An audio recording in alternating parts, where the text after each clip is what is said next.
Bom dia, boa tarde, boa noite para você que nos ouve. Sejam muito bem-vindos para mais um Papo à Luz do Candeeiro. Eu sou o Francioli Araújo. Eu sou o Diego Cara. Eu sou Caroline Silva. E eu sou Jefferson Antunes. E aí, eu gostaria de agradecer muito, né? Eu fiquei muito feliz em fazer o convite e fiquei muito feliz em vocês terem aceito o convite, Diego Cara e Jefferson Antunes. Sejam muito bem-vindos a esse projeto que, com a entrada de vocês dois, eu tenho certeza que a gente está agregando nomes e vultos de grande importância para a divulgação científica brasileira. Menino, foi bonito, profundo, né, menino? Pois é. Faz um pix depois, viu? Eu até dei uma travada aqui para tentar recuperar as minhas energias, mas é uma gratidão imensa estar participando desse grupo. Eu já tinha participado como convidado e agora de estar aqui integrando o grupo e podendo contribuir. Eu me esforço o possível para participar o máximo possível, mas das minhas condições atuais de saúde mental e doutoramento, a coisa está complicada, minha gente. A coisa está complicada. Mas não tá fácil para ninguém não, amigo. Corre boatos que não está fácil para ninguém. É verdade, é verdade. Eu acho que aqui quem tá mais na tranquilidade, porque, né, já terminou essa fase, é o Diegão, pois né? Pois é, mas eu arrumei um filho, porque né? Arrumou um filho. A gente substitui o projeto, né? Mas o projeto acadêmico eu encerrei e agora tem um projeto de vida aí que está ali se desenvolvendo, que consome atenção também, energia, de outras formas. Mas é isso, né? Eu acho que esse trilho acadêmico, cada ano que passa vai ficando mais difícil a conclusão, viu? Cada ano que passa tá mais difícil. Eu queria ser otimista, mas não vejo com otimismo assim, não. Tá difícil, né? Tá difícil. Você tem que estar com uma adesão íntima muito, muito grande, com muita vontade de conseguir trilhar esse caminho. Eu acho que eu dei um banho de água fria na galera, né? Não, mas calma, ninguém tá perdido. E assim, a gente tem que lembrar que se você não consegue lutar grandes guerras, você tem que partir pro skirmisher, né? Vai pra guerrilha, né? Exatamente. Não tá no Brasil não, meu irmão? Ó, você sabe que cearense é gaiato, né? E aí, neste bate-papo, né, onde nós estamos, neste primeiro bate-papo, onde agregamos aí mais conhecimento, a gente traz uma fala, né, do Jefferson sobre pesquisa teórica. E aí, eu vou pegar um gancho aqui do que eu estava falando com o Diegão um pouquinho antes da gente entrar, né, iniciar nossa gravação nos nossos estudos virtuais e perguntar o que é pesquisa teórica, Jefferson? Francioli, a pesquisa teórica é o patinho feio da pesquisa. A gente fica falando, não, porque a pesquisa em ciências humanas ela é desvalorizada, porque a pesquisa nas exatas ela é mais valorizada por causa dos métodos quantitativos, pipipi, popopó, pipipi, popopó.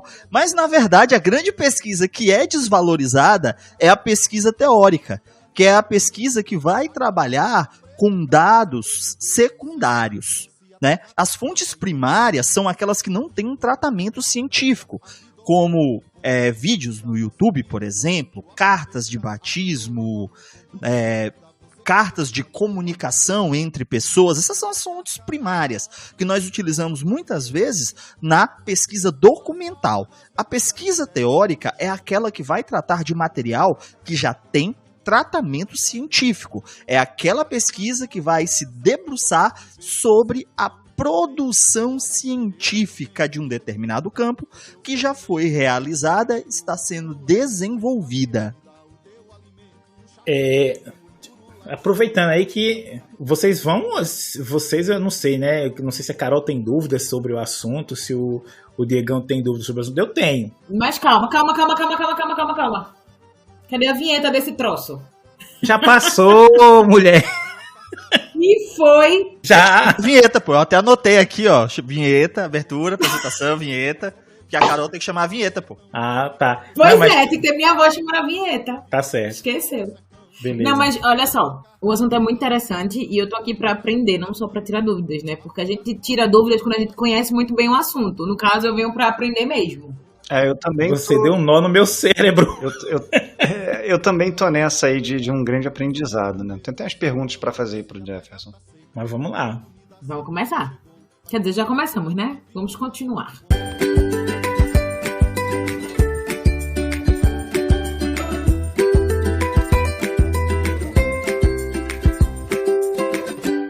Deixa eu só me lembrar aqui, só fazer um comentáriozinho rápido. Eu me lembro que eu fiz uns trabalhos um tempo atrás com alguns alunos e com um grupo de professores. E a gente falava o seguinte, né? Um dos professores que estava coordenando esses trabalhos, que você tem esses dados primários e os dados secundários. Eu posso até estar enganado agora, mas, por exemplo, na área da saúde, aqueles dados que estão disponíveis nas plataformas da saúde são dados secundários, né? Isso, os artigos, esse material. O dado primário na saúde é, por exemplo, boletim epidemiológico.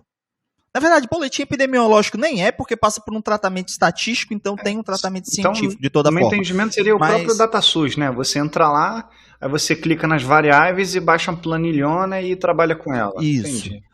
Isso é um tipo de dado secundário. É um tipo de dado secundário que a gente pode tratar. Entendi. Porque o que acontecia, como eram alguns desses artigos que a gente produziu eram da área da saúde, se tinha aquela situação. Os artigos, se a gente fosse ter que fazer questionário, né, fazer esse tipo de levantamento, a gente precisaria submeter ao comitê de ética. Ah, sim. E com os dados secundários, né, que seriam esses dados que estavam no DataSUS, por exemplo, você não precisaria passar, já porque são dados que já passaram por algum tratamento, né? Vantagem número 1 da pesquisa teórica: você não precisa passar pelo comitê de ética, já que não vai envolver outros seres humanos, a não ser dados sensíveis, né, que tem normalmente esses dados sensíveis estão em plataformas que são, assim, não são de conhecimento público, não são transparentes, certo? Por motivos específicos, até de segurança de dados, certo? Mas que também normalmente você não vai utilizar em pesquisa, uma vez que você vai publicizar esses dados. Então seriam dados que nós não temos acesso como pesquisadores e pesquisadoras. Interessante. Aí a gente pode pegar, por exemplo, dados de população carcerária. A maioria dos dados estão em segredo. Tanto que o campo da pesquisa em segurança pública, né, a parte mais complexa desse campo não é se aproximar das pessoas que fazem parte desse processo da segurança pública, mas sim conseguir os dados que as próprias secretarias de segurança têm, já que eles estão normalmente em segredo de justiça.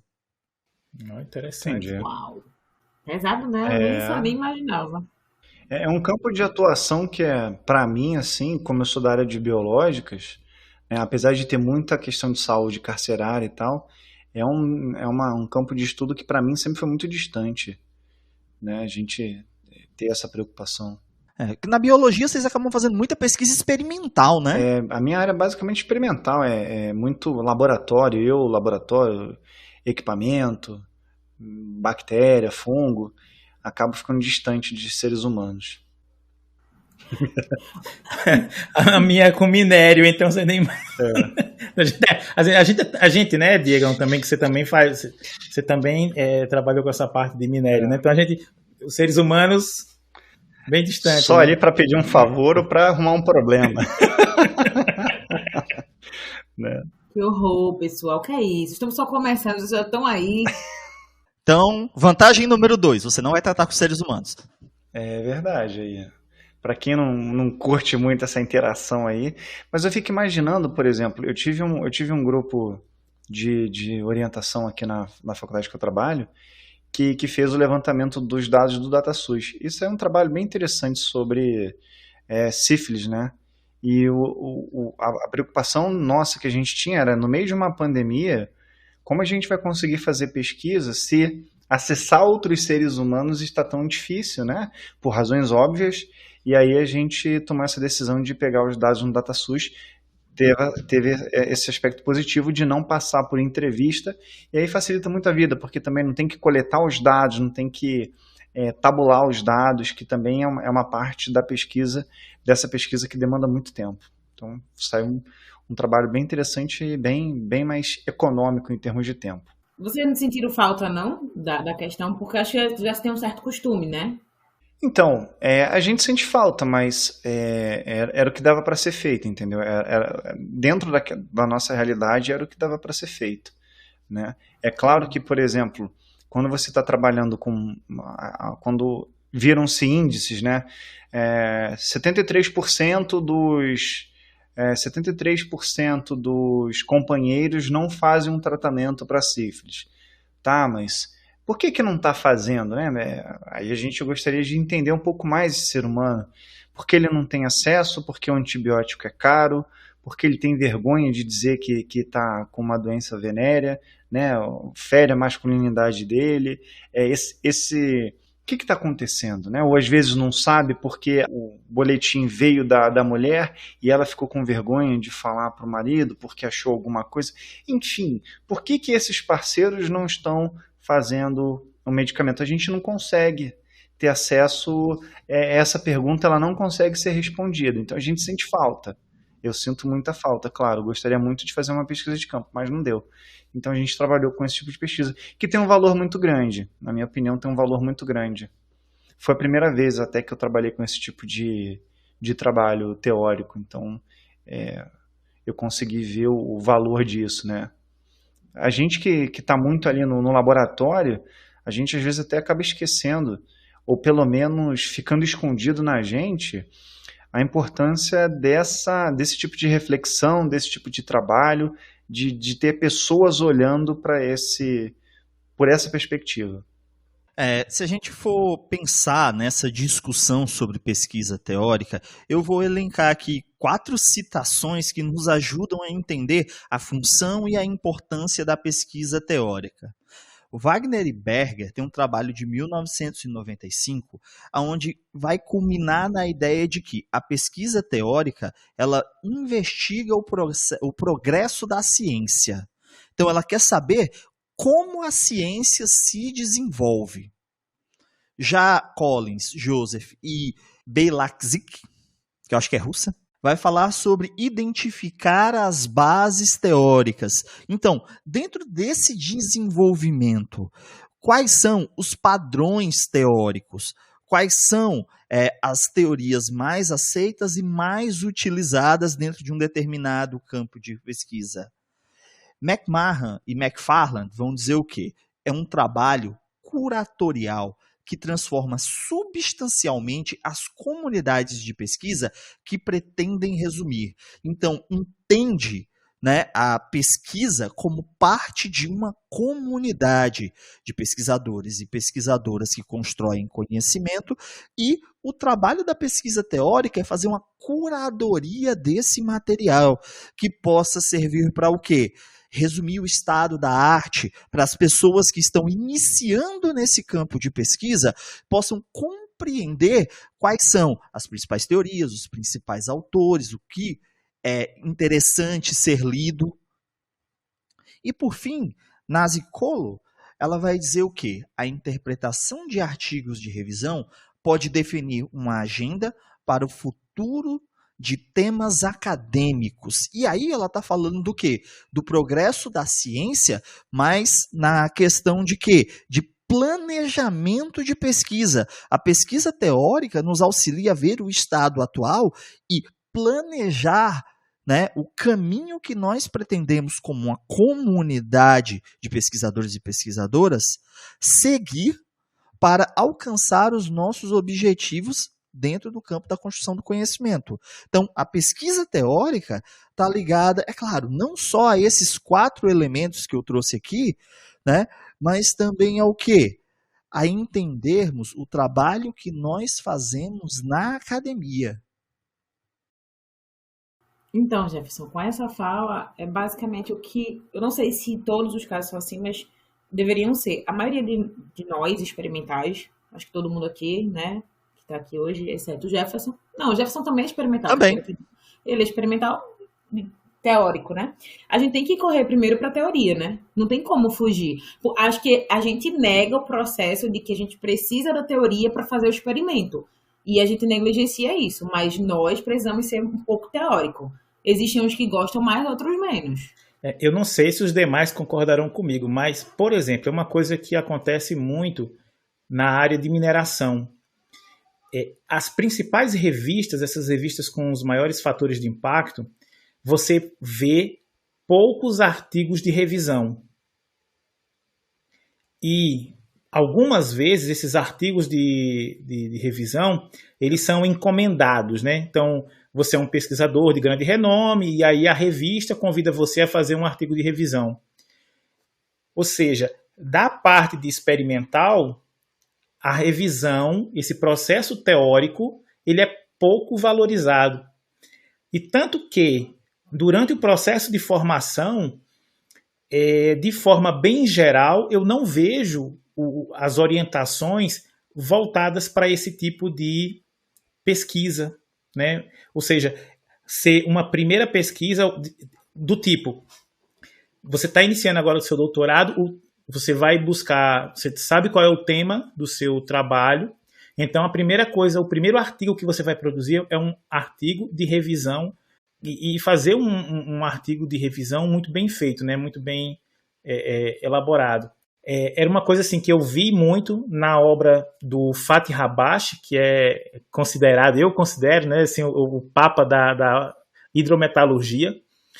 Ele contextualiza todos os capítulos dos livros deles e todos os artigos dele com um arcabouço teórico ali que eu acho fantástico, né, e que eu sinto falta em muitos trabalhos que são puramente experimentais. Você só coloca o método e você diz como foi o seu trabalho e algumas vezes você embasa ali, muitas vezes, né, sendo muito sincero, nas coxas, né, e falta esse arcabouço teórico por trás ali que dá sustentação para o teu trabalho, né? No campo da pesquisa experimental, o que eu tenho notado é que as referências desses trabalhos estão mais ligados à metodologia do que à teoria que está por trás, a racionalidade que está por trás daquele método, né? Então, as pessoas geralmente vão atrás de artigos para compreender como aquela pesquisa foi feita e referenciam esses artigos para demonstrar que estão seguindo o mesmo conjunto de procedimentos para ampliar a validade do seu construto. Uhum. E aí deixa eu só fazer uma pergunta também, o Diegão aí fica à vontade para responder, Diegão, porque olha só, né, Carol, é uma pergunta assim simples, partindo de uma ideia que eu tenho. Quando você pega um aluno para orientar, e aí você diz, olha, você vai fazer um trabalho, isso é independente do nível da orientação, mestrado, doutorado ou da graduação mesmo, pega ali pelo menos 10 referências bibliográficas, você vai embasar o teu trabalho naquelas 10 referências. A parte de fundamentação dele ali, das referências bibliográficas desse artigo, desse aluno que vai fazer isso aí, ele pega de onde? De qual seção? Normalmente. Bem, você tem um método para fazer isso. Sim, você tem um método, mas normalmente... Que ninguém usa. Sim. Detalhes. Uhum. Mas de onde é que o cara tira essas informações que vão embasar o trabalho deles? Eu estou fazendo aqui sinais de aspas, né? Onde é que ele tira? De qual seção desses artigos ele tira o que vai embasar o trabalho dele? É da introdução? Ah, não, calma. É da metodologia? Eu acho que depende muito, não? Do que ele precisa. Acho que depende da perspectiva. Existem pessoas que vão direto lá no resumo, na introdução e retiram. Que depende do que o cara quer. E existem pessoas que vão lá na discussão e faz uma coisa meio que interligar na outra. Mas eu acho que é uma perspectiva que a maioria, 80%, 80% eu arriscaria. Cuidado com os percentuais. Cuidado com os eu percentuais. Arriscaria. Não quer dizer que eu tenho certeza. Mas tem convicção. Convicção. E convicção no Brasil prende presidente. Então. Exatamente. Então eu tô quase lá. Então eu acredito, né? Carol, acredito que 80% das pessoas vão na introdução, lê, encontra o que quer e tira. E não lê o resto. Eu preciso Não. falar que isso é muito Ciro Gomes, cara. Desculpa. Minha ex-orientadora do mestrado, ela disse que o Ciro é um cara especial, porque ele é capaz de dar uma palestra sobre um livro lendo a orelha do livro. Concordo plenamente. Ó. Ele tem o dom do discurso, mas vamos lá. Deixa eu fazer o meu entendimento aqui. Eu acho que vai muito de encontro com isso que a Carol falou. Por exemplo, o pessoal, assim, você chega, por exemplo, falar aqui na mesma área do Francioli, você chega para o pessoal e fala assim, ó, você precisa fazer um trabalho ali sobre flotação, então uma revisão sobre flotação, bioflotação, beleza. O que ele vai fazer? Ele vai pegar talvez um artigo de revisão, lá de 1980, 84, que tenha dizendo o que é a flotação, as etapas da flotação, porque é a última revisão que está feita. Se você botar lá Flotation Review, é a última que você vai encontrar, entendeu? Ou vai pegar um livro, se você falar livro não presta como fonte acadêmica nesse momento, então você exclui muitos livros excelentes. Fatih Rabbash, por exemplo, produziu excelentes livros que são utilizados nas engenharias de Minas do mundo inteiro. Não conheço ninguém que não tenha tangenciado com a área de mineração e não ouviu Fatih Rabbash, entendeu? Se o cara não sabe quem é Fatih Rabbash, então tenho certeza que ele não é da mineração, entendeu? Aí eu vou dizer para vocês que tá todo mundo errado. A pessoa vai na Wikipedia, vai ler o que tá lá, vai ver as referências que tá lá, vai pegar o texto que tá lá, escrever com outras palavras, porque ela tem vergonha de citar a Wikipedia, Não, né? Se E ela vai se começar por aí. A citação da Wikipedia já é meio caminho andado, né? Aí dá pra gente encontrar. E aí eu acho que fica meio essa coisa meio perdida, assim, meio rocambolesca. Eu acho que ninguém entende. E fica mais ou menos isso. Eu preciso fazer sobre bioflotação, tá? Ah, tem um cara aqui que fez bioflotação, mudou o pH, então o pH é importante. Ele não vai entender por que aquela variável é importante no sistema. Ele só sabe que é importante e que ele pode variar de entre 5 e 9, entre 2 e 11, aí vai depender o tipo de trabalho que ele quer e vai definir ali. Mas se você perguntar os fundamentos, não tem, entendeu? É porque o nosso processo de formação científica, né, ele varia muito, né, de área para área, obviamente, porque nós temos culturas acadêmicas diferentes, mas, no entanto, eu acho que tem uma coisa que eu tenho observado dentro de várias formações e cursos que eu tenho ministrado, é que esse é um problema recorrente, certo? Uhum. É indiferente do campo. Ah, isso que eu ia perguntar. Como? De onde eu vou buscar? A gente tem, por exemplo, as bases de dados, né, que tem colega meu no processo de doutoramento que nunca ouviu falar de uma base de dados. E isso não é só comum na área de educação. Mas, por exemplo, eu dei um curso há 15 dias para o pessoal da economia e da contabilidade. Ninguém sabia o que era uma base de dados. Ninguém.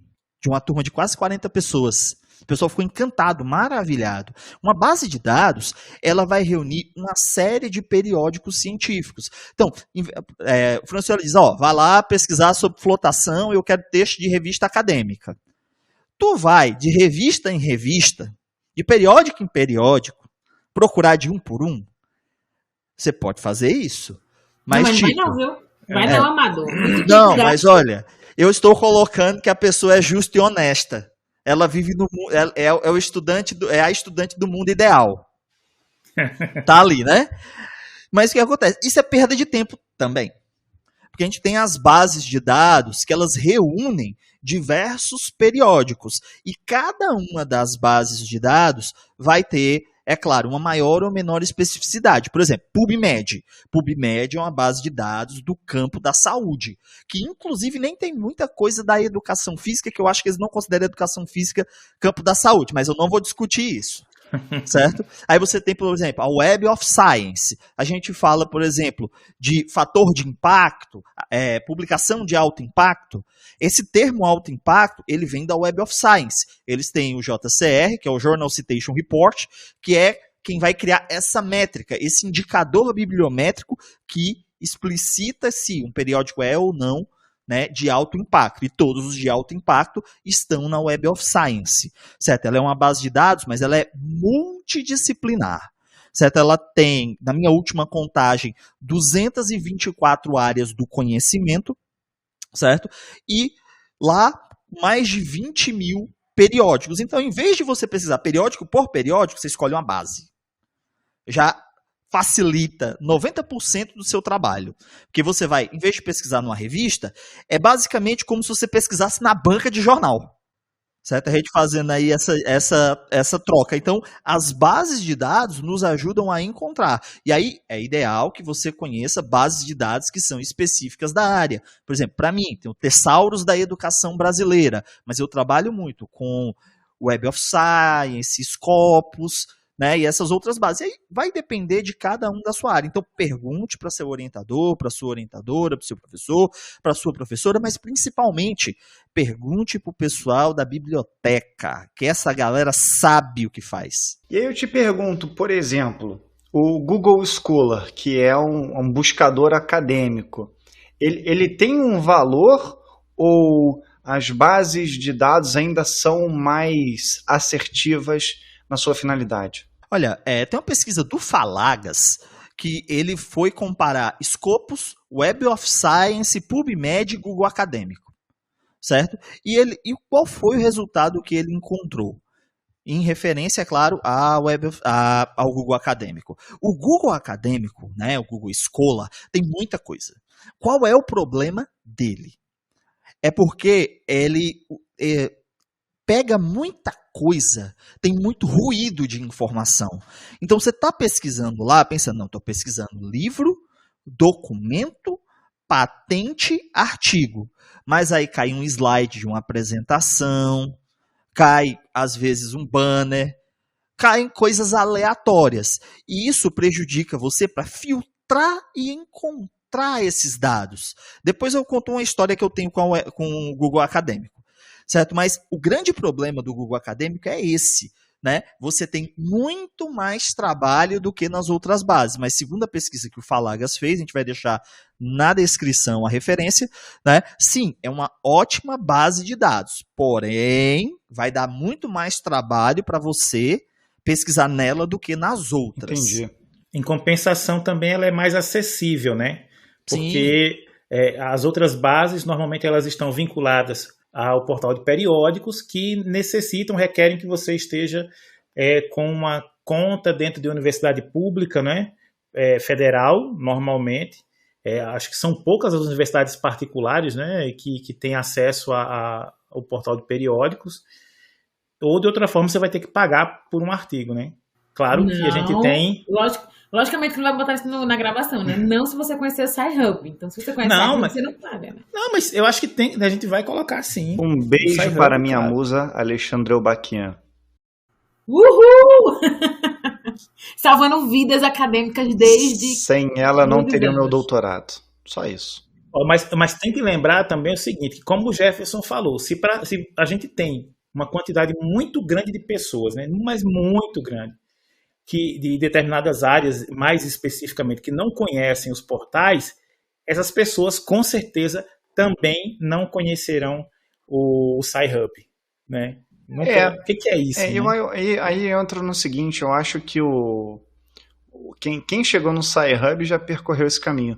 Nessa questão que o Jefferson falou, a minha primeira busca de um tema, principalmente quando é um tema que eu estou tateando, eu vou no Google Scholar, porque ele acha banner, ele acha apresentação de slide, mas dentro da universidade. Então já é um pequeno filtro. Então, por exemplo, eu que não sei nada de flotação, talvez pegar um primeiro artigo explicando o que é flotação e eu encontrar uma aula de uma professora de PowerPoint que esteja lá explicando, talvez essa primeira mídia de um PowerPoint ou um banner tenha uma linguagem um pouquinho mais acessível, e aí vai me dar um caminho para eu, nos artigos, poder procurar. Então eu tenho esse primeiro, usando um jargão, um primeiro scout. E ainda você tem um outro fator, que muitas vezes esses materiais que você vai encontrar estão em português. Se você vai pegar, eu não sei, eu até queria tirar essa dúvida com o Jefferson, mas, por exemplo, eu acho que você tem uma quantidade muito grande de bons artigos e periódicos em português da área de educação, não é? A maioria. A maioria. A maioria dos periódicos que nós usamos nas pesquisas do Brasil estão em português, porque a qualidade da pesquisa educacional fora do espaço de pesquisa que está alicerçado sobre as bases teóricas brasileiras é bem discutível. E aí é uma coisa que não é verdade quando a gente parte para as áreas das exatas, né, das biológicas, as engenharias, não porque não tenham bons pesquisadores brasileiros pesquisando, mas é porque a pesquisa ela é prioritariamente publicada em inglês. Né? Mas eu acho também que falta um pouquinho da valorização, sabia? Entre os pesquisadores do nacionalismo, sabe? Eu acho que às vezes se trata um pouquinho de vamos publicar só em revistas internacionais e esquece do seu público. Porque como o Diego falou agora há pouco, Carol, busco sempre uma apresentação no PowerPoint de um professor da USP, da Unicamp, para falar de determinados assuntos. Então, eu também não busco aleatório, qualquer coisa. Eu sei onde eu posso buscar. Na verdade, eu tenho essa maturidade porque eu já apanhei muito, né? A gente chega no doutorado, chega um nível que a gente já não pode mais levar os mesmos socos na cara, porque a vida já tá batendo sem pedir. E pedindo, ela esculhamba com a gente. Então, assim, eu vou lá, eu busco, eu assisto uma videoaula desse cara, eu leio o slide dele, dou uma olhada no livro, depois eu vou lá nesse artigo e dou uma lida. Mas o que eu sinto falta é... nós temos capacidade de ter revistas de qualidade, porque a Química Nova aqui, né, no Brasil, ela é uma revista conceitual. Ela é muito boa, não é todo mundo que publica nela, não, cara. É uma revista que tem um impacto drástico, assim, gigantesco, e que às vezes eu noto que falta um incentivo. Então, assim, é aquela coisa de vou botar fora, porque em Portugal existem várias revistas científicas muito boas, que contam pra gente como fator de impacto, bom, inclusive, na área de engenharia ambiental, né? E a galera valoriza super. E por que a gente não pode tentar fazer o mesmo? Olha, a gente tem uma questão aí que, basicamente, a avaliação dos periódicos, ele vai se dar, né, pelo acesso que os artigos têm, né? É claro, a gente não está aqui para falar, isso é outro podcast, né, para falar sobre como a revista é avaliada, né, e como se cria um periódico, inclusive, mas o que acontece, né, aí quando você tem um periódico em língua inglesa, ele é mais acessado, seus artigos são mais citados, né, então esse é um fator determinante, e aí quem tem uma iniciativa muito boa são os periódicos que são prioritários da Cielo, porque geralmente esses periódicos vão ter o artigo em português, inglês, francês, espanhol, já que a Cielo é uma base de dados latino-americana, então ela preza que seus periódicos tenham artigos publicados em línguas faladas na América Latina, que aí entra francês, português, inglês, né, espanhol. Aí dá uma maior acessibilidade para nós, mas para o periódico realmente é melhor para ele e é melhor para pesquisadores e pesquisadoras que querem ser mais lidas e mais citadas que os artigos sejam, infelizmente, né, publicados na língua inglesa. Olha, eu vou fazer o contraponto aqui então, porque senão fica todo mundo aí concordando com a mesma coisa e aí fica chato. Tem que ter polêmica, pedrada, xingamento, entendeu? Dedo na cara virtual. Eu acho o seguinte, eu era desse pensamento, ficava muito triste, principalmente no início da graduação, que eu não tinha habilidade da leitura técnica em inglês, não consigo ler Harry Potter em inglês, porque eu não quero saber como se abre uma fechadura falando não sei o quê, porque nenhuma dessas palavras está dentro dos artigos científicos que eu leio, tá? Então, não sei como que é subir numa vassoura para voar até o Wimbledon. Não me interessa como é a vassoura, voar. Mas o que eu vejo é o seguinte, a expressão do inglês é muito mais objetiva e direta do que o português. Então, eu acho que para a comunicação, para a comunidade, para a construção do conhecimento científico, eu acho o inglês muito mais fácil. Porque, por exemplo, vamos pegar aqui, a gente, há 3 anos atrás, recebemos um pesquisador da Nigéria. Pô, em qual língua a gente se comunica, cara? Português ou Yorubá? Que inclusive ele era da região que se falava Yorubá. Não tem como. Tem que ter uma língua em comum. E o inglês, ele realmente, se você pegar a estrutura gramatical dele, é muito mais simples. Vou ilustrar. Meu filho está aprendendo a falar agora. Aí a gente estava ali na rua. Subir, subiu. Descer, desceu. Plantar, plantou. E caber? Ele falou, cabeu. Óbvio. Aí eu tive que pegar o meu filho de 1 ano e 9 meses e falei assim, não, meu filho, isso é um verbo irregular. E é coube. Coube. Aí o que ele falou, coubeu. Óbvio. Entende? O inglês tem muito menos tá errado, esses né? problemas. A lógica não está errada, pelo amor de Deus. Entendo. Cabeu, com certeza cabeu. Essa é a ideia. Subir, subiu. Descer, desceu. Plantar, plantou. Caber, cabeu. Ué. Só que não, só que o Ô, português Diego, não é aproveitando aqui, né, que a gente comentou isso com outro Diego de português no outro episódio, e ele falou justamente isso, né?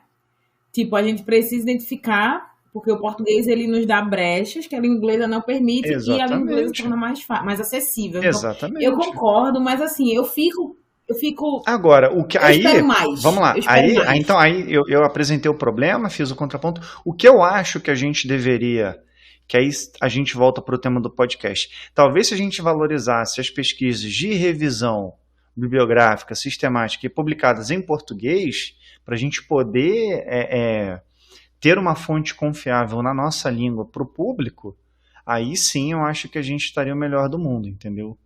Que seria dar o valor a esse tipo de pesquisa e aí a gente produzir na língua portuguesa, né? Por exemplo, lá no Centro de Tecnologia Mineral, a gente tinha uma série de publicações que eram as séries de tecnologia ambiental que a gente fazia revisões ali, estados da arte, entendeu? Material muito bom e em português. Agora, se você entrar lá, tem alguns que estão em inglês porque o pesquisador queria ter uma amplitude maior de, como o Jefferson falou, de citação, né? E aí a gente entra naquele, né? Publish or perish, não adianta. A gente tem que ser visto, estamos todo mundo aqui concorrendo pelo mesmo edital, pela mesma bolsa, entendeu? E quem tiver mais no hypado aí, nas métricas, vai estar melhor na figurinha ali dos órgãos de fomento. Eu acho assim também, só para colocar não sei se talvez o último ponto nessa área específica aqui, mas existe também uma razão pelas quais alguns pesquisadores publicam em inglês. Isso aqui eu acho que o Jefferson, que acompanha algumas discussões também em outras áreas, né, principalmente relacionadas a jogos, a produção de jogos, muitas vezes o brasileiro prefere produzir em inglês porque mesmo que ele esteja produzindo um jogo que é gratuito, porque o nível de interação do público falante, né, da língua inglesa é maior. Normalmente, para não falar de qualquer forma, não vou fugir desse termo mesmo, o feedback deles normalmente tem mais qualidade do que o do brasileiro. Por quê? Porque normalmente se você produz alguma coisa para um grupo de amigos, o teu amigo vai dizer, tá legal, muito bom, é o tipo de comentário que você vai ouvir. E se você produz para uma gama maior de pessoas que tem, culturalmente inclusive, né, eles lidam de formas diferentes com o que lhe é apresentado, ele vai lhe dar um feedback mais sincero às vezes. Né? Você pode melhorar isso aqui não está tão bom, isso aqui ficaria melhor se fosse assim, né? E infelizmente assim, quando a gente produz para um grupo, e principalmente que todo mundo há de convir que todas as nossas áreas são nicho, né? Todas as nossas áreas, se eu pegar a área da química, a área da mineração, a área da biologia, a área da história, são nichos. Então quem discute, né, história são pequenos grupos, quem estuda química, biologia, mineração são pequenos grupos. Você vai participar de um congresso, é para rever as pessoas que você já conhece, né? E assim, tem renovações, mas assim, não é aquela coisa, olha, eu nunca ouvi falar em fulano, ou você sempre tem ali, são sociedades muito pequenas, né? Nichos muito pequenos de conhecimento. Divaguei, né? Não, eu acho isso. Eu acho que isso aí você falando me lembra de um vídeo, cara, assim, um vídeo que percorreu aí a internet, cara, o mundo internetico, e talvez fuja um pouco, mas é aqueles vídeos aleatórios onde entra no chat com uma pessoa, né? E é um homem, entra uma mulher, pô, você é bonita.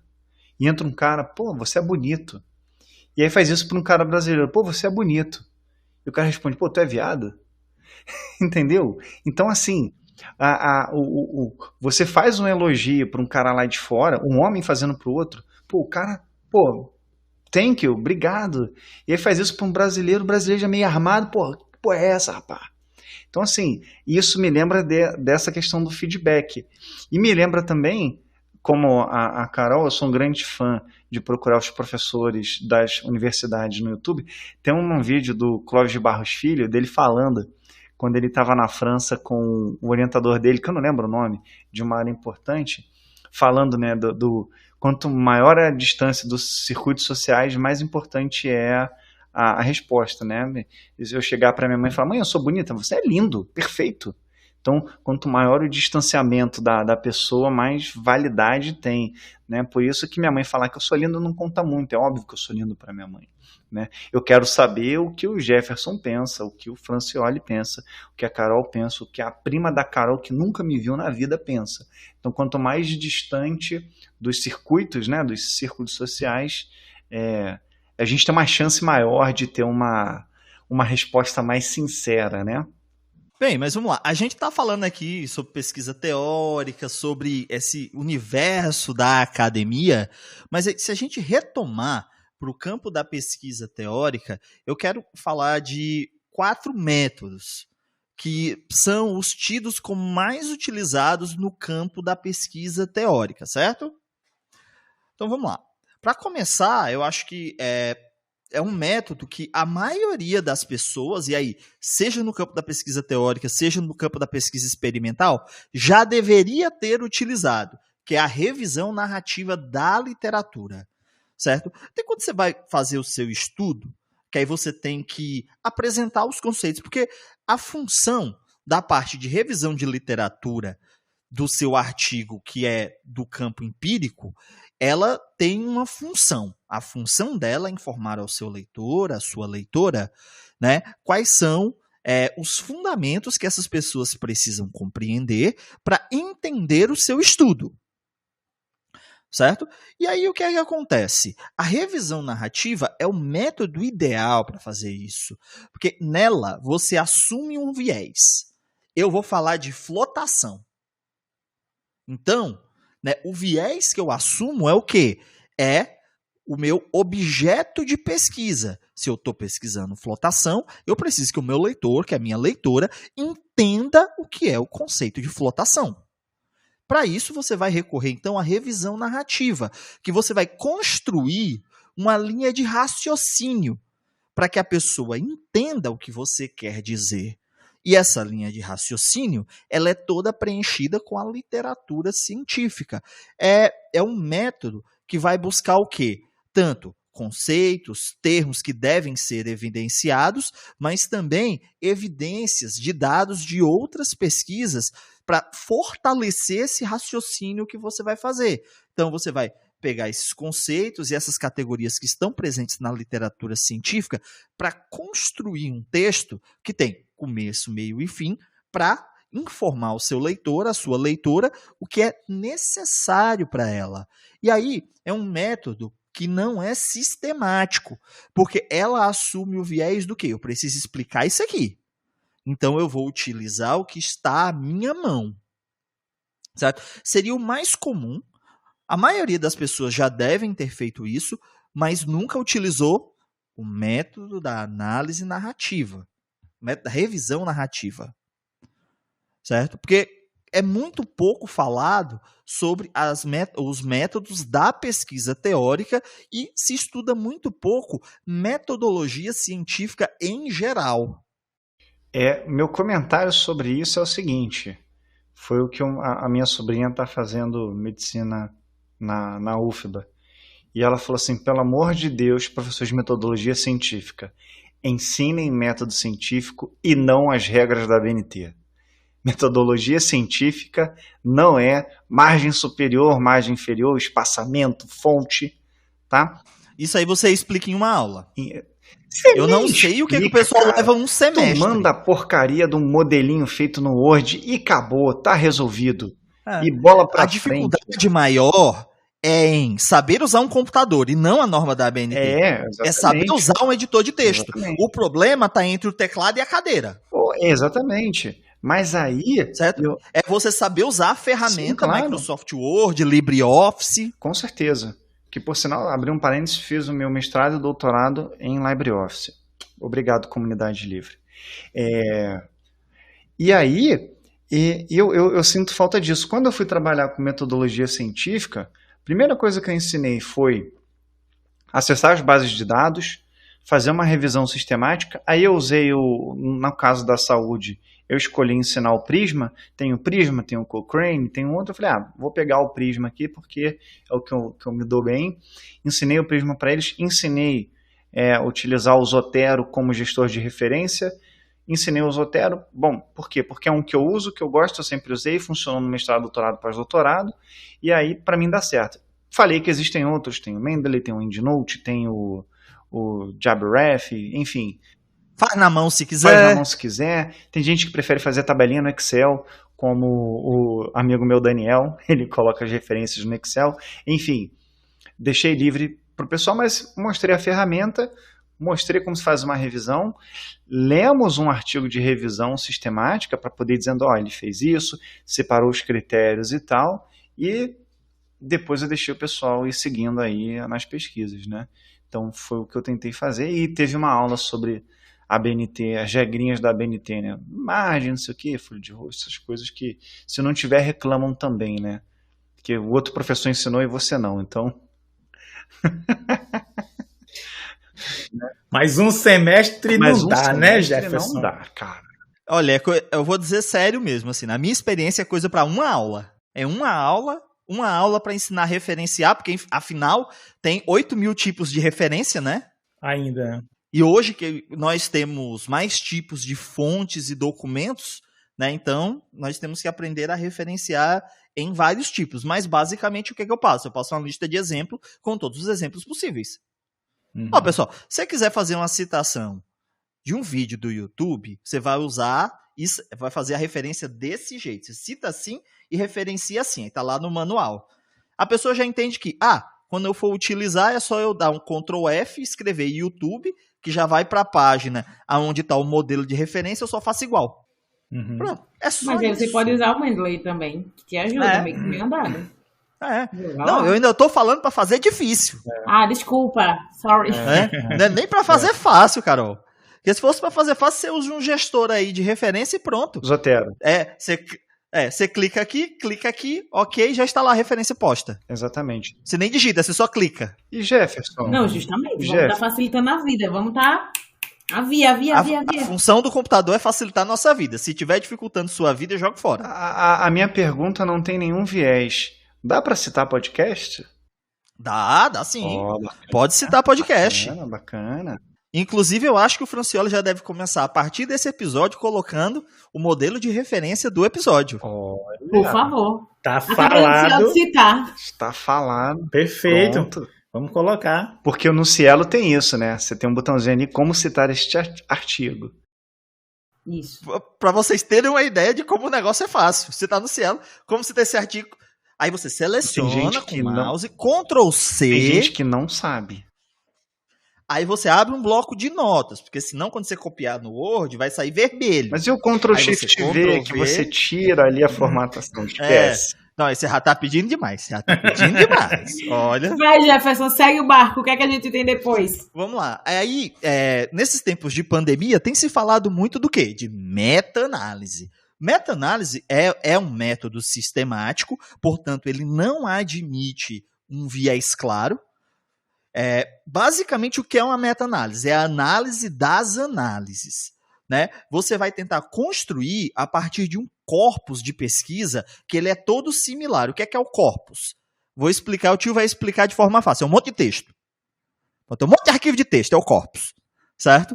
E aí todos, por exemplo, todos utilizam, são todos sobre coronavírus, certo? E utilizam a mesma metodologia. Tem sujeitos de pesquisa similares, certo? Você também não vai fazer uma meta-análise, não. Vou fazer uma meta-análise aqui dessa pesquisa sobre patos pegam coronavírus, essa outra aqui de vermectina, né, que serve para tirar os carrapatos dos patos e mais nada, né? Vou pegar essa outra aqui sobre requeijão cremoso, não. Você vai pegar tudo muito parecido. A primeira coisa que você vai fazer é o quê? Pegar todo esse corpus sobre coronavírus, por exemplo, que é o nosso objeto de pesquisa, e filtrando. Pegar as pesquisas que são muito parecidas, que usam metodologias similares, que utilizam, né, que tem sujeitos de pesquisa similares também. Certo? Você não pode pegar coisas que têm muitas especificidades, porque senão você não consegue fazer essa análise das análises. E aí, basicamente, você vai fazer o quê? Você vai concatenar os resultados para tentar mensurar aquele conjunto de evidências que está todo separado, cada artigo tem seus resultados, em um conjunto de evidências maior. É como se você sintetizasse os resultados de todos esses artigos. É claro, bem grossamente eu estou falando, certo? Mas você vai fazer um apanhado, uma seleção, tem todo um sistema de criteriosidade e rigor, você tem que justificar por que você está incluindo e excluindo certos artigos, certos trabalhos científicos, certo? Para poder construir esse corpus textual ao qual você vai analisar os resultados. Ok, mais claro que isso, só 2 nisso. Só para clarificar um pouquinho, vamos lá. A gente está pegando aqui a vacina da Janssen. Como é que a vacina da Janssen é testada? Certo? Você tem que descobrir primeiro como é que a vacina da Janssen está sendo testada. Aí você vai procurar todos os artigos que são resultados de teste da vacina da Janssen, né? E vai pegar, que aí você vai ter, por exemplo, no Brasil, em Portugal, na Alemanha, na Nigéria, na Nicarágua, no Japão. Você vai reunir todos os resultados e vai ver, beleza, a metodologia é similar, beleza.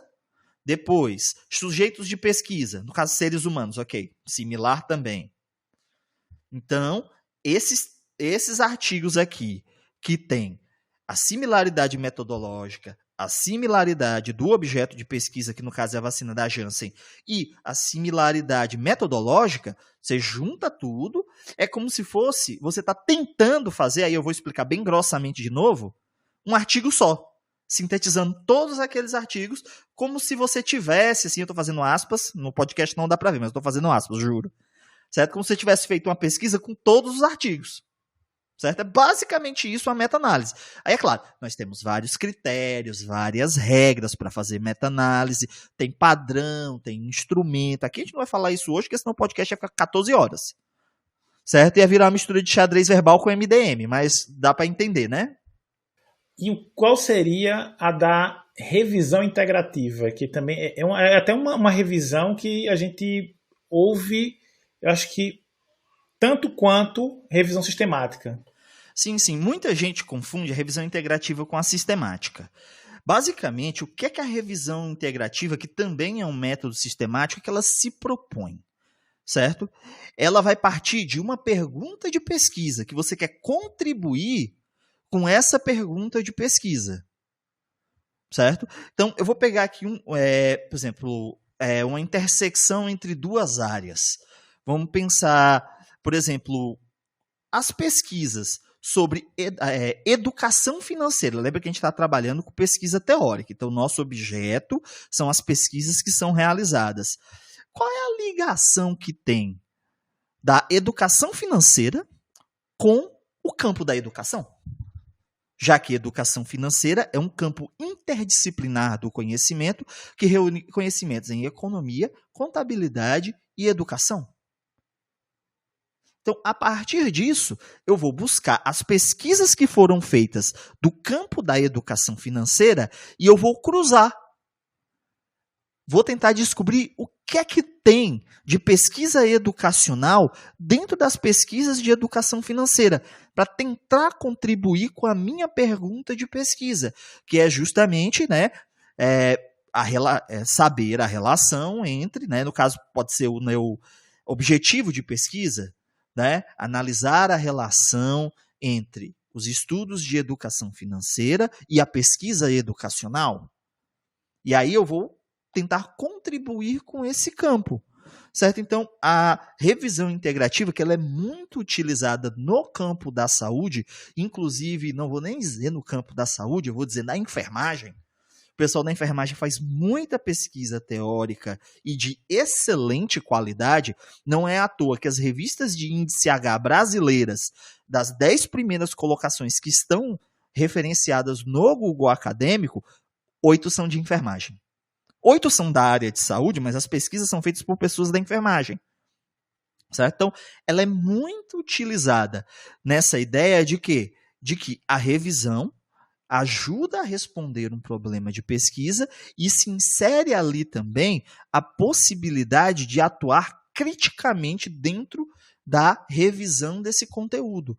Por exemplo, se eu vou dentro dessa pesquisa do campo da educação financeira, se eu descobrir que, por exemplo, as pessoas que estão falando disso são, em média, da contabilidade e falta, dentro das teorias de educação financeira, o campo da pesquisa educacional, o que é que está acontecendo? Se é um campo interdisciplinar, por que ele está atuando como multidisciplinar? Tem uma falha aí.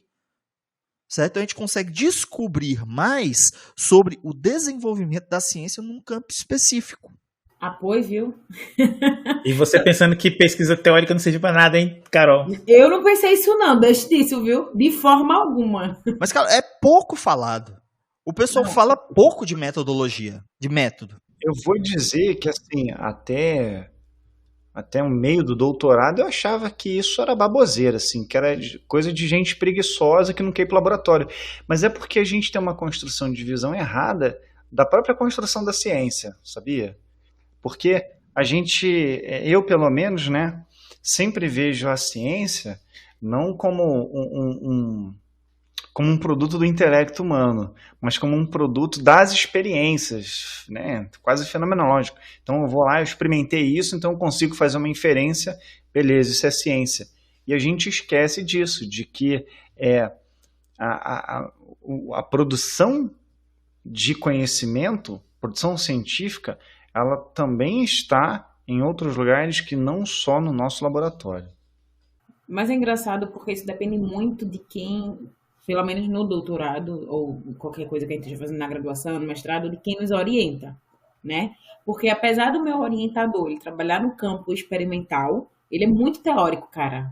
Então tudo dele ali é, sabe, cutucando a gente. E aí? A teoria diz o quê? Porque antes de ir para a prática, você precisa entender o que você está fazendo. Não é simplesmente você vai misturar duas coisas lá e deu certo, não. Não é bem assim. Todos os nossos artigos dá bastante dor de cabeça, porque ele quer fundamentar tudo da melhor forma possível. E eu experimental toda até a alma, fico, não, cara, tá certo. Não, você vai explicar porque esse átomo está no lugar. Bicho, não dá. Eu sei que a gente tem que ser teórico, mas tem hora que teórico demais eu não consigo. Não, mas eu acho que não é nem uma questão do ser teórico, né? Quando o Gabriel Lopes esteve aqui falando sobre a história da ciência, e ele falou sobre essa ruptura da filosofia com o tecnicismo, né? Com o técnico, a gente acaba sendo levado pelos nossos orientadores de uma forma bem geral, né? E aqui eu não estou dizendo que eles têm culpa, mas o sistema moldou isso dessa forma, que a teoria, muitas vezes, ou o pensamento teórico, acho que não é nem a teoria, né, mas o pensamento teórico, o pensamento filosófico sobre aquela coisa, ela é vista como desnecessária para o que a gente está fazendo ali, está colocando a mão na massa, né? Mas aí que tá, todo mundo nasceu da filosofia. Mas em algum momento houve essa ruptura, né? E essa ruptura, assim, você acaba dizendo assim, não... lógico, a gente está vivendo esse momento de retornar às origens, né? Mas eu isso acho é uma coisa que temos que ser revalidados, porque inclusive acontece no ABC Paulista, na universidade deles, né? Ou estão tentando implementar alguma coisa do tipo, de trazer a filosofia de volta para as engenharias, de volta para as exatas, porque acaba que a gente perde o fio da meada quando a gente diz que a gente não tem mais filosofia, mas todo o nosso campo teórico e experimental veio da filosofia. Não tem como a gente quebrar isso, sabe? Eu acho que a gente acaba meio que se perdendo aí, quando a gente acha que tem que seguir essa ruptura, quando na verdade não é, porque os paradigmas estão aí para serem quebrados. Eu dou um passo anterior. Eu acho que a gente não tem nem que separar em filosofia, ciências exatas, tem que falar de conhecimento humano, entendeu? Se você pensar, por exemplo, a ideia do cálculo, lá, a derivada, né? Pô, a ideia do cálculo é o problema do Zenão, lá, o Zenão de não sei da onde, da cidade. Pô, se você for percorrendo a metade do caminho, qual é o menor ponto onde eu chego? Ou, Leucipo, né, qual é a menor parte da matéria? E se você pensar, derivada numa função, qual é o ponto específico qual é o valor exato daquele ponto? E você faz isso pelo limite, que é você exatamente chegar no infinitamente pequeno. Então veja, que essa parte da filosofia é importante, mas eu acho que a gente tem que falar assim, parar com isso, né? Eu sou das biológicas, o Jefferson da humanas, Carol das exatas, o da terra, exatamente, de outras áreas aí que a gente tem do conhecimento, e começar a entender tudo como conhecimento humano. Eu tive, os meus orientadores eram muito dessa de buscar teoria, mas o problema era meu, porque, vamos supor, a teoria do átomo. Bom, teve um experimento que provou que o átomo tem um núcleo, depois teve um experimento que mostrou a eletrosfera, então eu sempre caía na importância do experimento, entendeu? E aí claro, era um problema de formação minha, né? E eu estou percorrendo a filosofia tem pelo menos uns 5 anos, então quando eu terminei o doutorado que eu falei, olha, filosofia, cara, que coisa legal, deixa eu começar a olhar isso aqui. Aí filosofia para mim é recente, entende? E eu inverto. E aí eu te falo, qual foi a minha experiência ruim? Fui dar aula de cálculo na engenharia e a minha primeira aula foi sobre o quê? Filosofia grega.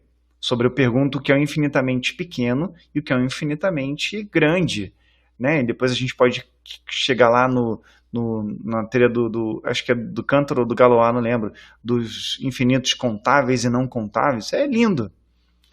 E a galera de engenharia falou que foi a pior aula que já tiveram. Sabe? Assim, sou eu. Porque tiveram que pensar, né? Exatamente.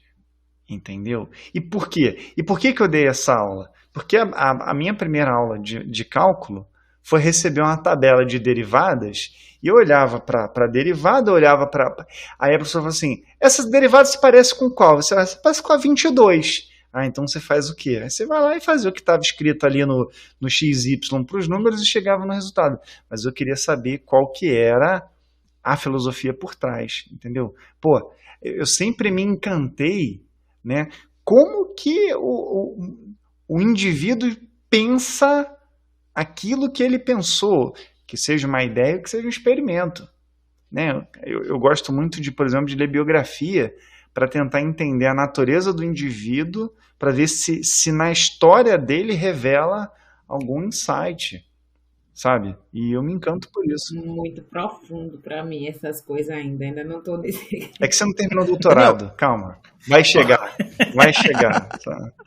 Essa tua história, ela ilustra muito bem, né, a dificuldade que as pessoas das ciências humanas e sociais têm com estatística. Sim. Porque o grande domínio das ciências humanas e sociais é entender o contexto das coisas, o porquê que as coisas acontecem.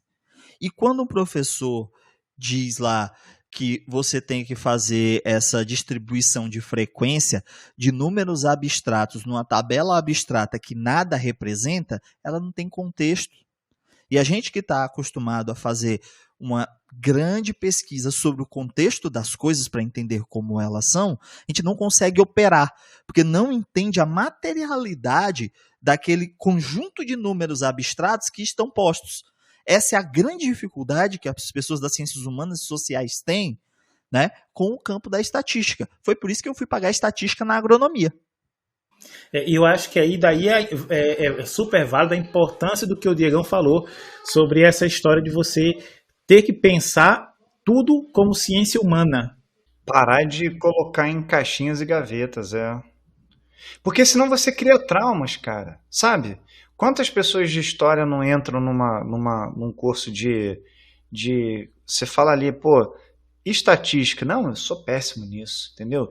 Você vai dar aula de bioquímica para a galera das biológicas. Você fala assim, ó, isso aqui, pô, você lembra da química orgânica? Achei que nunca mais ia estudar isso. Você fala, cara, como? É impossível. É Não impossível. precisa ir para biologia, não, viu? Eu sou química, eu já não gosto de bioquímica, então tá tudo certo. É Tá bom isso. para todo Não. mundo. Assim, vamos lá, tirando as afinidades com os temas, você não gostar de algo, tudo bem, é uma preferência sua. Mas daí a gente travar o nosso desenvolvimento por um gostar, eu acho que não. Eu acho que aí entra uma questão seguinte: o nosso trabalho, que é um trabalho intelectual, é trabalho. E no trabalho nem sempre se faz o que você gosta. Você tem que fazer o que é necessário. Eu amo dar aula, odeio fazer prova. Eu amo dar aula, odeio fazer chamada. Porque é perda de tempo, sabe? Quem tá lá, tá lá. Quem não tá, não tá. Paciência. Mas eu tenho que cumprir alguns protocolos. Eu tenho que fazer a prova, eu tenho que corrigir a prova. Entende? Então, se a gente entender que, pô, olha, para você, se a gente conseguir deixar claro que para você ser um bom historiador, você tem que saber alguma coisa de estatística, que para você ser um bom bioquímico, você tem que saber algo de química, para você ser um bom biólogo, você tem que saber de física, beleza. Então, por exemplo, a pergunta que eu lanço para os meus alunos em biologia celular me prova, eu quero que vocês me provem que a osmose, que a passagem de água pelas membranas, é um processo puramente estatístico. E você não encontra isso no Google. Não tá no Wikipedia. Entendeu? E aí o pessoal cai nas equações lá da termodinâmica, de gases e não sei o que, e não sabe sair dali. Entendeu? Então, eu acho que falta isso da gente, primeiro, desrotular o conhecimento e daí começar a uma certa gentileza, né? Porque também o que eu acho que acontece muito errado é o seguinte, por exemplo, a minha visão de um determinado conteúdo, eu projetar aquilo como correto e passar daquela maneira. Por exemplo, eu tive professor de estatística na pós-graduação, não foi meu professor, foi de outra turma, que ele chegava lá, jogava lá a distribuição de Gauss, distribuição normal, e a aula do cara era 2 horas e meia ali fazendo a demonstração dela.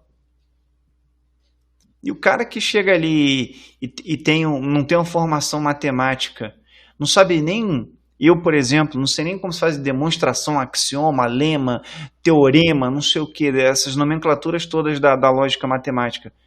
E você fica vendo o cara lá e chegou em lugar nenhum e você fala, caraca, não entendi nada do começo ao fim.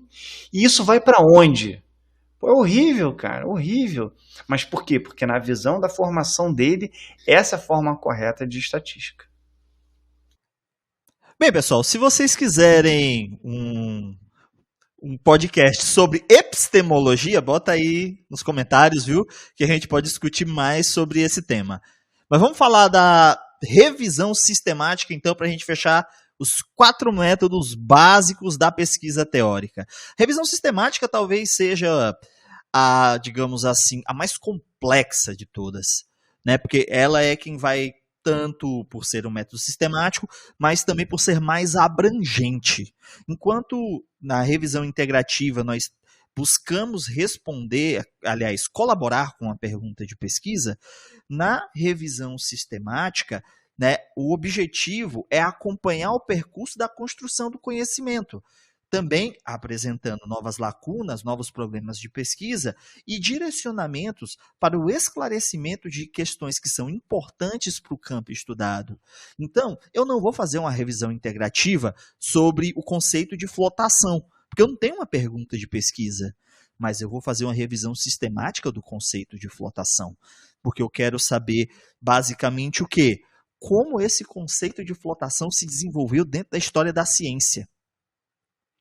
E aí é onde entra a revisão sistemática, que você vai trabalhar com o máximo possível de fontes que lhe ajudem a compreender como essa questão da flotação ela se desenvolveu dentro das pesquisas. quais são as áreas, quais são os consensos, quais as contradições, a partir de que autores e autoras, a partir de que quais autorias, né, esse tema é tratado, se existem grupos, né, comunidades de pesquisas diferenciadas, né, às vezes até contraditórias dentro do campo da flotação, né? E detalhe que eu nem sei o que é flotação, estou só usando como exemplo. Certo? Então, basicamente é isso que a revisão sistemática vai estabelecer. Você quer mesmo saber o desenvolvimento de um campo mais abrangente. Eu posso trabalhar, por exemplo, com uma revisão sistemática sobre leishmaniose visceral, ou então sobre a estética do lúdico. Estão vendo como é abrangente? Né? É um tipo de pesquisa que eu acho que dentro das pesquisas teóricas, ela é a mais aceita em programas de mestrado e doutorado, como teses e dissertações. Certo? Porque os outros tipos de pesquisa teórica, excetuando o campo da enfermagem, muito específico dentro do campo da saúde, né, que tem lá a revisão integrativa como um grande método, certo? A gente não tem, por exemplo, muito nas ciências humanas. Eu tenho 100 colegas de mestrado e doutorado na minha turma. Meu programa é bem grande. Ninguém está fazendo pesquisa teórica. Ninguém, nem no mestrado, nem no doutorado. Mas todo mundo tem que fazer revisão sistemática. Mas ninguém sabe fazer. E ninguém sabe o que é. Porque não se estuda método de revisão sistemática. E aí, a gente uma dúvida agora em relação... Inclusive, acho que já tá bom, a gente já podia fechar, né, Jefferson? Aqui com os 4, né? E aí, essas outras as problematizações a gente poderia deixar para um outro episódio, né? Beleza. Você indicaria, porque, Jefferson, assim, a minha experiência com metodologia científica, você tem bons livros, né? O Lakatos e alguns outros, mas, por exemplo, metodologia científica para a de engenharia, porque a gente tem algumas pequenas diferenças no método, na aplicação do método. A gente tem, eu acho que eu conheço um único livro, eu acho que um único, dizendo assim, metodologia científica para engenharia, né, ou com algo mais focado. Se eu quiser buscar bibliografias que me ensinem metodologia para fazer uma revisão narrativa, de meta-análise, integrativa, sistemática, qual seria assim, aquela referência, você diz, essa daqui é a referência? Olha, Francioli, não tem a referência. Elas são muito dispersas no todo. Você não encontra, por exemplo, um livro, O Método da Pesquisa Teórica. Pronto, só isso. Tratando de vários métodos de pesquisa teórica. Tudo é muito disperso. Você acha livros de meta-análise, porque existem várias formas de fazer meta-análise. Você acha livros, sites, inclusive, a gente tem institutos de revisão sistemática, que tem os modelos próprios de cada instituto, a mesma coisa para revisão integrativa. Revisão narrativa, a gente tem 4, 5 artigos aí publicados em português, tem um que tem 2 páginas, inclusive. Narrativa? Na narrativa. Que é o tipo de revisão mais utilizada, mas ninguém sabe que está usando, mas está usando. Uhum. Certo? Então, eu vou fazer o seguinte, eu vou deixar, vai ficar na descrição do episódio, eu vou separar uma lista de referências aqui sobre cada um dos métodos. E como eu já usei cada um dos métodos, eu vou deixar um artigo meu também, né, já utilizando cada um dos métodos, que aí facilita, porque você lê um artigo que usou o método. Foi um chororô nesse cast hoje. Cada um que chorasse pro seu lado. E olha que era pra ser bem leve, bem assim, vamos aprender, todo mundo dizendo aqui que não sabia. E quando eu vi que foi uma choradeira desgraçada de problema, cada um com seu lencinho, viu, Jefferson? Pois Diego mesmo aqui, ó. Não, mas eu acho que isso aqui é super normal, principalmente quando você, por exemplo, o Diegão já passou por isso, mas o Jefferson tá aí, o Jefferson, a gente percebe pelo discurso dele que ele domina, né, essa área da pesquisa teórica. do que a gente está falando aqui hoje. Por exemplo, eu sou um completo leigo nisso. Somos Sou dois. completo leigo. Eu só fui melhorar depois de dar aula de metodologia científica para tentar entender, mas eu peguei alguns livros e não consegui ser tão claro como o Jefferson. Então, eu vou aproveitar que a gente está no momento final desse cast e dizer o que eu disse lá no início. A gente tem dúvida quando a gente sabe sobre o assunto. Aqui a gente está para aprender e questionar. Então, não tem muito o que fazer. Porque, por mais que a gente questione o Jefferson hoje, ou estejamos nos questionando, né, uns aos outros, nos inquietando, a gente não sabe tanto, né? A gente precisa de mais. A gente viu que nesses temas, nesses pontos que foram abordados hoje, existem várias lacunas que a gente precisa trazer à tona, que a gente precisa falar sobre, né? E daí a gente encontrou várias aqui. É só pedir. Você quer qual? Qual é a música? Sabe? Tem um cartel aí imenso para a gente debater. Então, é um problema em cima do outro que traz outro e que cadê a solução? Como diz o Pedro Demo, você só pesquisa o que você conhece. Se você não conhece, mesmo que minimamente, você não tem como pesquisar. A gente acha que essa frase dele, ela é muito óbvia, mas é o contrário, ela é muito potente, né? Porque o que acontece? O que nos falta não é conhecimento, muitas vezes. É informação para buscar o conhecimento. É o passo anterior. Eu acho que falta curiosidade. Acho que a gente aceita muita coisa muito simples, muito fácil e ok. A gente não vai lá cutucar ninguém, perguntar, porque a gente sempre acha que vai ter um semideus acima de nós que vai poder dizer e saber tudo. E essa não é a verdade. Como Diego disse, não existe verdade absoluta e a verdade dele não é a minha. O que eu ia falar é o seguinte, eu acho que a gente está vivendo uma época de muita argumentação via leitura de manchete, sabe? Ninguém está se aprofundando demais nos assuntos. O cara lê uma manchete ali, ou eu escutei um youtuber, então eu já entendo isso, né? Rodou aí nas internet, né? Os que eram especialistas em Covid agora são especialistas em Afeganistão. E a gente esquece que por trás disso tem uma complexidade humana gigantesca. Se fosse falar aqui de Oriente Médio, dá o quê? Dá um ano inteiro só sobre Oriente Médio, só sobre o surgimento das religiões. Então, mas infelizmente a gente acaba muito. Eu vejo muita gente discutindo em cima de manchete, né? Para deixar os meus colegas horrorizados aqui, quero ver o Jefferson olhando para a câmera. Por exemplo, eu vejo muita gente falando mal do Olavo de Carvalho, mas nunca lê um livro dele, entendeu? Eu não vou dizer para não ler. Então. Mas, tipo, leia quando você tiver tempo, desocupado, você disser que, tipo, não, eu não tenho nada para fazer, é isso. Então, é isso, ou dormir mais 8 horas, mas leia. Leia para você entender. Então, essa é a parada. 8 horas? Não, leia pra você entender. Quando você tiver umas horas de... Não, você mata o livro principal dele lá, que nem é dele, na verdade, mais ou menos. Você mata em 2 horinhas. 2 horinhas você mata. Agora você tem que estar disposto a passar raiva. Tem que ser na força do ódio. Eu nunca li, mas eu vejo tanta gente falando que nunca leu, que eu só me incomoda isso, entendeu? Me incomoda isso. Não, mas é algo que a gente discute nas ciências humanas. Você não pode criticar o que você não conhece. Isso é preconceito. A partir do momento que você conhece, é claro. A pessoa pode criticar, por exemplo, a partir das falas dele. Criticar a pessoa dele a partir da ação dele. Claro, isso é outra coisa. Claro. Mas o que ele escreve, a gente critica também, mas é bom ler para você fazer uma crítica embasada, né, pessoal? Criticar com propriedade. Essa é a parada. Exato. Porque aí você vai ter crítica até umas horas. O problema é você conseguir sistematizar depois toda a crítica. Não é. Porque de vez em quando tu lembra de alguma coisa que tu leu, aí tu tem uma raiva instantânea no meio da rua. Porque tu esqueceu de criticar isso. E mais coisas virão. É isso aí. É um mergulho com os 2 braços no poço de chorume fazendo nada o cachorrinho. Eu não sei. É basicamente isso. Eu nunca li, cara, então...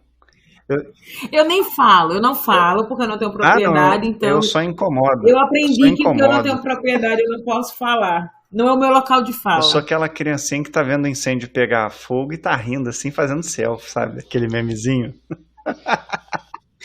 Eu acho assim, que a gente é preciso ter a predisposição de ler. Você não pode fazer uma leitura de nada nada, absolutamente nada com, acho que, enviesado, né? O problema é porque a gente, normalmente, isso é difícil, não fazer uma leitura enviesado com um determinado, tomando partido inicialmente, e aí toda a obra vira lixo, né? Eu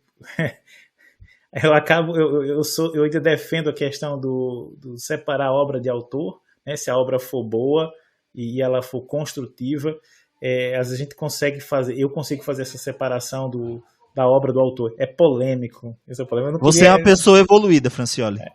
Eu não Você queria é uma pessoa nem. evoluída. A gente podia até trabalhar isso num outro episódio, né? Mas assim, eu acho que a gente precisa ter muito discernimento. Infelizmente, somos uma sociedade extremamente preconceituosa, e por cada uma dessas áreas que nós fazemos parte, né, dos nossos convívios sociais, das áreas, elas são feitas por humanos que são representativos dessa sociedade, a gente acaba tendo preconceito em todas essas áreas também.